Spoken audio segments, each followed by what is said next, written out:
ان میں نظر آؤں گا. توجہ کا طالب ہوں. اسی لیے خداوند عالم نے فرمایا حدیث قدسی کنت کنزا مخفیہ، میں صفتوں کے جواہرات کا چھپا ہوا خزانہ تھا. خزانہ کاہے کا ہوتا ہے؟ ٹھیکرے کا نہیں ہوتا. میں جواہرات صفات کا چھپا ہوا خزانہ تھا. میں جواہرات صفات کا، صفتوں کے جوہروں موتیوں کا چھپا ہوا خزانہ تھا. ابھی کوئی مجھے نہیں پہچانتا تھا. صفات زندان ذات میں قید تھے. کوئی مونس و ہمدم تنہائی نہیں تھا. کوئی میری مشیت کا حاشیہ نشین نہیں تھا. عدم کا سناٹا تھا اور میں اللہ رے سناٹا کہ کوئی یا اللہ بھی کہنے والا نہ تھا.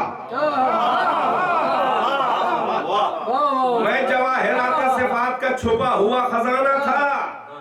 فَأَحْبَبْتُ أَنْ أُعْرَفْ، تو مجھے محبت ہوئی، پسند آیا کہ میں پہچانا جاؤں، میرے صفات کے جواہروں کی قدردانی ہو. مجھے محبت ہوئی، مجھے پسند آیا کہ میرے جواہرات صفات کی قدردانی ہو. بھئی وہی سارا مسئلہ قدردانی کا ہے. فَخَلَقْتُ الْخَلْقَ لِكَيْ أُعْرَفْ، تو میں نے ایک مخلوق کو پیدا کیا، پہلے پہل ایک جوہری کو پیدا کیا کہ میرے جواہرات کی قدر کرے. لِكَيْ أُعْرَفْ، تاکہ میں پہچانا جاؤں. تو محمد کون ہے؟ توجہ، یہ نور اول کون ہے؟ یہ اللہ کے صفتوں کے جوہروں کا سب سے پہلا قدردان ہے. سب سے بڑا قدردان ہے اللہ کا محمد. اور یہ نور ایک اکیلا نہیں ہے.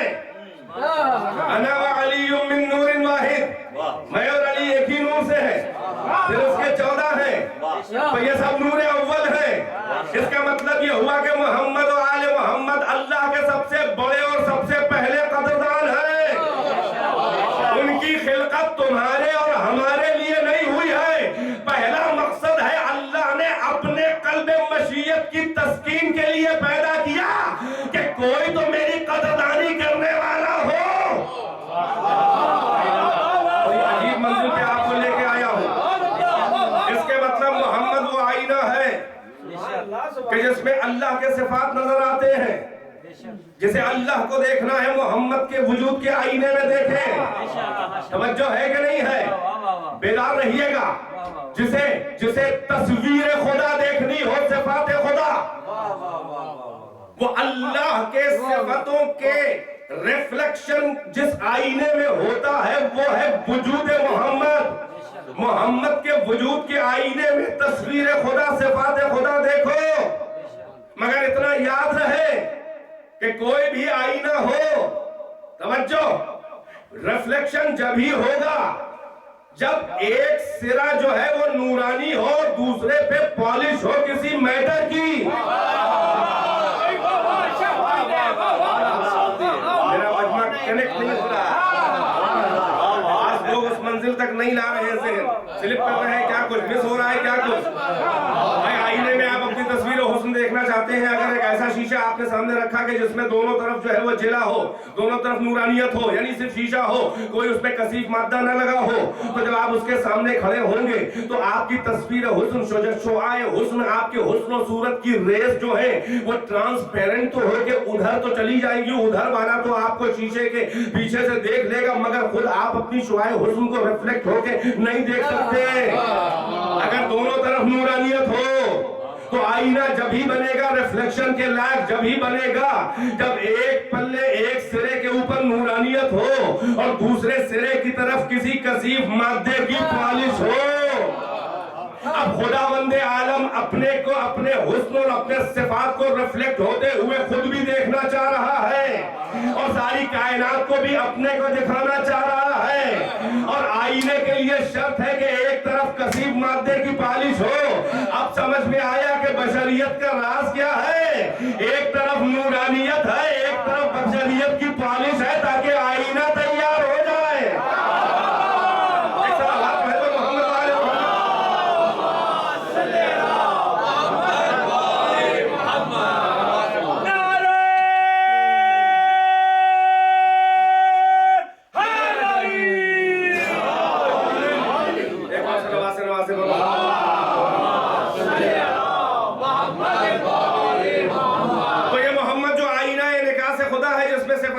ریفلیکٹ ہوگا. اس کے دو جواب ہیں. ایک جواب یہ ہے کہ جوہر صفات خدا کو ابزارو کرے, جذب کرے, اللہ کی تصویر اس میں خود نظر آئے. دوسرا جواب یہ ہے کہ اس آئینے میں ساری کائنات کو تصویر خدا, صفات خدا دکھائے. توجہ ہے کہ نہیں ہے؟ اب آئینے میں اگر کوئی تصویر دیکھنا چاہتا ہے اللہ کا وجود, اللہ کے صفات جو ہے وہ محمد کے وجود کے آئینے میں نظر آئیں گے. مگر آئینے میں اگر کچھ دیکھنا چاہتا ہے کوئی, اگر اپنے کو دیکھنا چاہتا ہے تو سیدھا کھڑا ہو, ایک پرپینڈیکولر آئینے پہ ڈالا جائے, اس پرپینڈیکولر پہ 90 ڈگری ادھر 90 ڈگری ادھر, جب جو لائن آئینے کے بیس کو ڈیوائیڈ کر رہی ہو 90 ادھر 90 ادھر, اس پرپینڈیکولر پہ آ کے سیدھا کھڑا ہو تو اپنے کو دیکھے گا. اور اگر کسی تھرڈ آبجیکٹ کو دیکھنا ہے آئینے میں, توجہ ہے کہ نہیں ہے, اگر آئینے میں کسی اور آبجیکٹ کو دیکھنا ہے تو سیدھا کھڑا ہوگا تو وہ آبجیکٹ نہیں دکھائی دے گا. توجہ ہے کہ نہیں ہے؟ بلکہ اس پرپینڈیکولر سے ایک سائڈ میں جتنے اینگل پہ وہ آبجیکٹ رکھا ہے دوسرے اپوزٹ سائڈ میں اتنے ہی اینگل پر جا کے کھڑا ہوگا تو فقط اسی زاویہ اور اسی اینگل پہ وہ آبجیکٹ دکھائی دے گا تھرو مرر. نہیں فالو کی میری بات؟ توجہ ہے کہ نہیں ہے؟ یعنی آئینے میں کوئی اور آبجیکٹ دیکھنا ہو تو آپ کو دوسری طرف اسی اینگل پہ کھڑا ہونا ہوگا.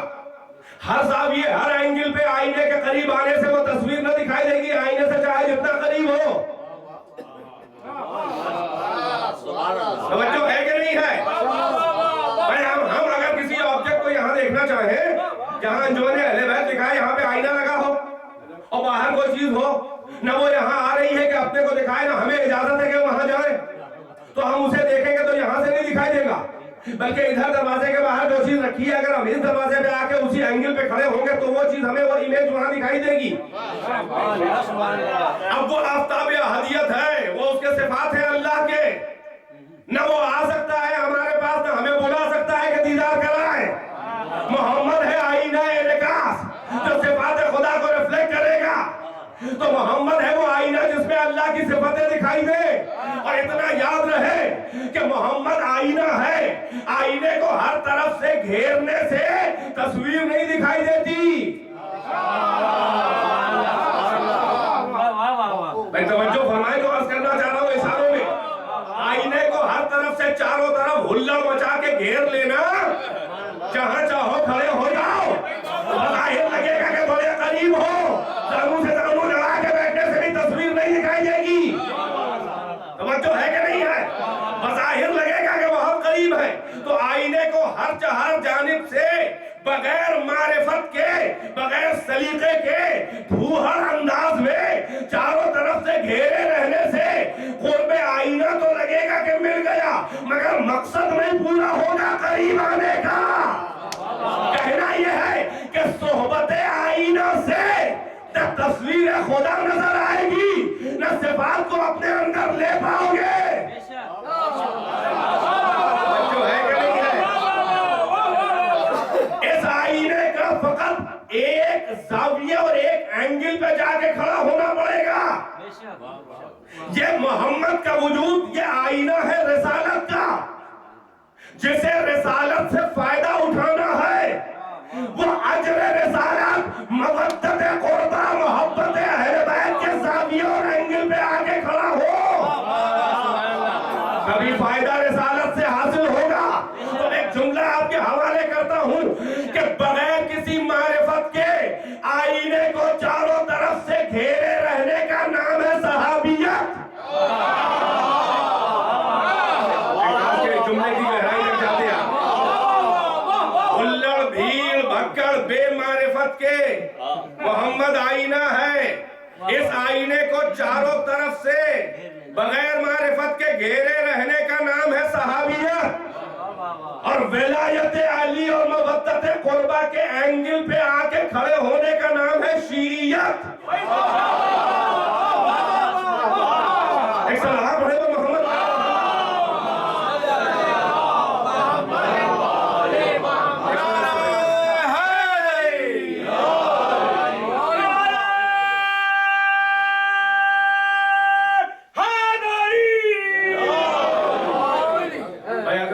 اجازت دے تو تھوڑا سا پڑھوں.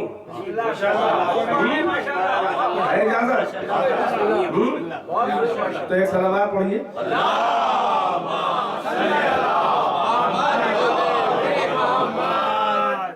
ورنہ وقت تقریباً میرا پورا ہو رہا ہے. پڑھوں تھوڑا سا ایک اور صلوات سے نواز.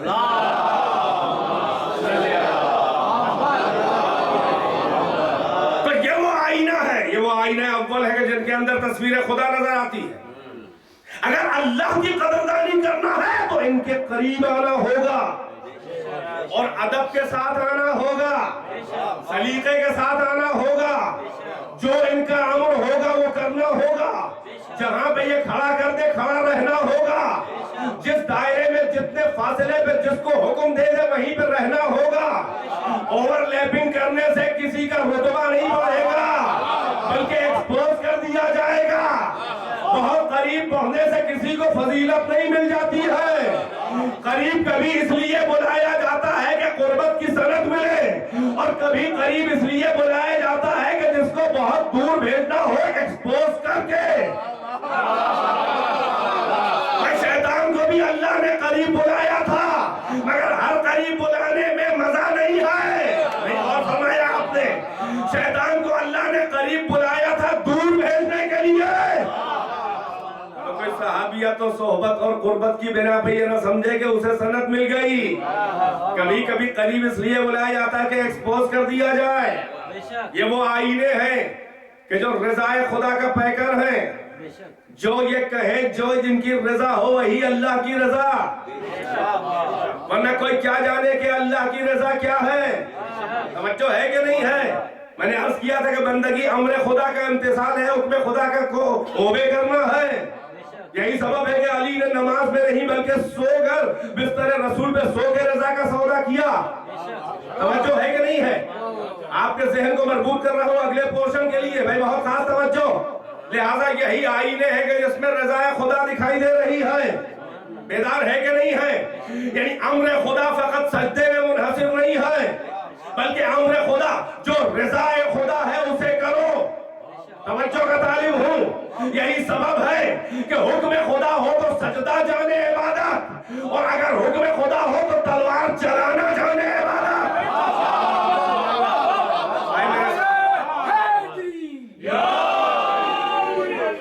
نہیں، آپ کو ذرا سا آپ کی منزل فکر کو اور اوپر لے جانا چاہ رہا ہوں. فرشتوں نے کیا کہا تھا اس وقت جب اللہ نے کہا تھا انی جاعل فی الارض خلیفہ، ہم زمین پہ خلیفہ بنانے والے ہیں؟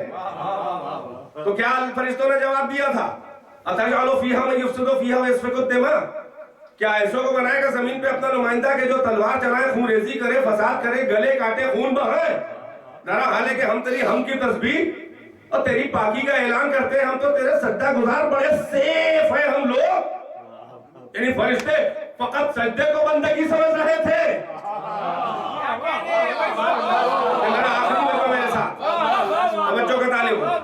صاحبان فکر ہو، صاحبان نقطہ سن، مجلس عام مختلف لہجوں میں سنتے ہیں، کبھی یہ لہجہ بھی سنیے. توجہ کا طالب ہو.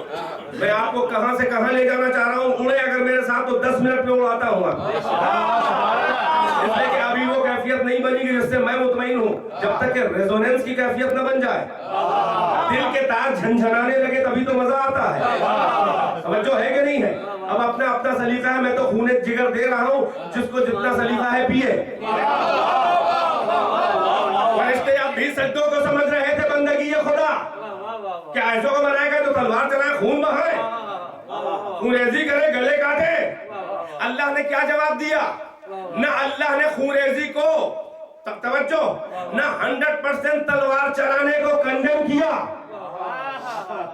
نہ 100% تلوار چلانے کو ویریفائی اور جسٹیفائی کیا.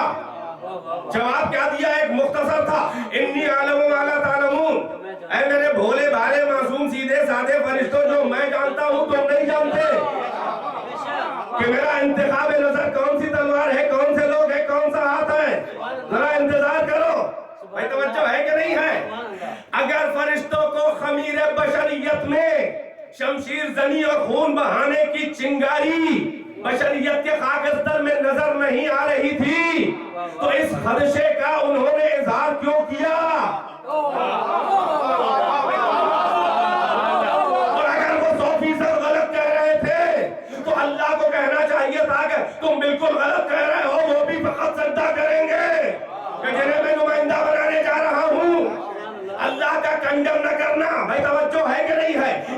کی دلیل ہے کہ اللہ نے ہر تلوار کو ریکگنائز بھی نہیں کیا ہے اور ہر تلوار کو کنڈن بھی نہیں کیا ہے.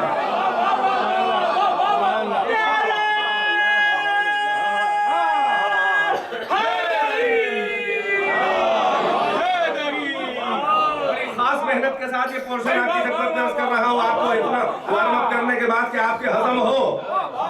انی عالم ما لا تعلمون، جو میں جانتا ہوں تم نہیں جانتے. اس کا مطلب یہ ہے کہ ہر تلوار اللہ کے نزدیک صحیح بھی نہیں ہے اور ہر تلوار اللہ کے نزدیک غلط بھی نہیں ہے. نہ خون بہانے سے انکار کیا ہے، نہ خون بہانے کو کہا ہے کہ ہاں خون ہی بہائے گا. یعنی ہر تلوار کی ذمہ داری اللہ نے نہیں لی ہے، مگر کوئی تلوار ہے کہ جس کی ذمہ داری اللہ نے لی ہے اور نہ کنڈم کر دیتا اللہ. بھائی بیدار ہے کہ نہیں ہے؟ تو اب آپ تلاش کیا جائے کہ وہ کون ہاتھ ہے، کون سی تلوار ہے کہ جس کے اعتبار پہ اللہ فرشتوں سے کہہ رہا ہے جو میں جانتا ہوں تم نہیں جانتے. توجہ ہے کہ نہیں ہے؟ لہذا فراش عرش سے فرشتے اپنی معصوم جبینوں کو جھکا جھکا کے دھرتی کا منظر دیکھ رہے ہیں کہ کہیں تو حسن انتخاب نظر پروردگار نظر آ جائے. توجہ ہے کہ نہیں ہے؟ ہاتھ کا اعتبار، تلوار کا اعتبار. میدان احد آیا، بیدار رہیے، میدان احد آیا، علی کی تلوار چل رہی ہے، علی کی تلوار چل رہی ہے. ابھی تو مسلمان جنگ جیتے تھے. لشکر کفار اور لشکر ابو سفیان جس کا کمانڈر خالد ابن ولید تھا، جو دربار پلید کا لقب یافتہ سیف اللہ،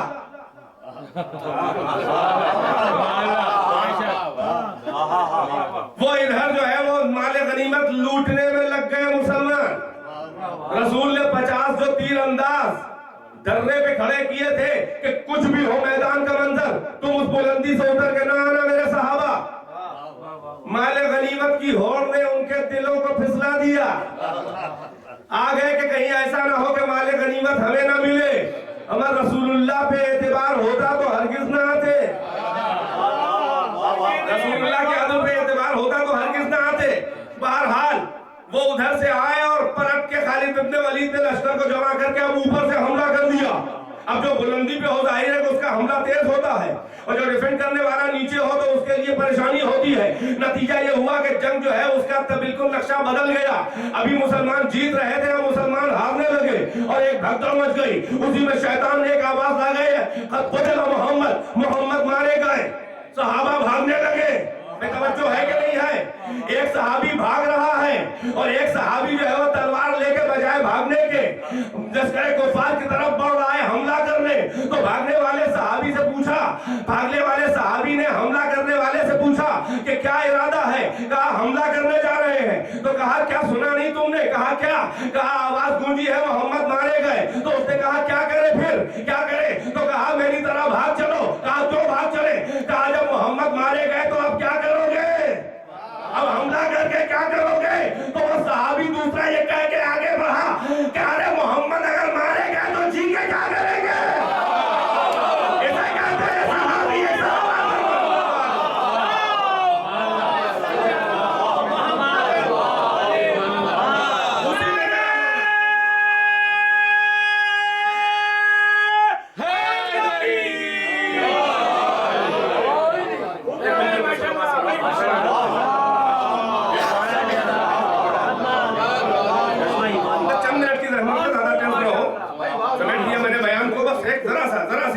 توجہ کا تعلیم. اس نے کہا کہ محمد مارے گئے تو کیا کرو گے؟ حملہ کر کے بھاگو. ارے محمد مارے گئے تو جی کے کیا کرے گا؟ یہ کہہ کہ حملہ کیا شہید بھی ہو گئے. صحابہ میں بھگدڑ مچی ہے.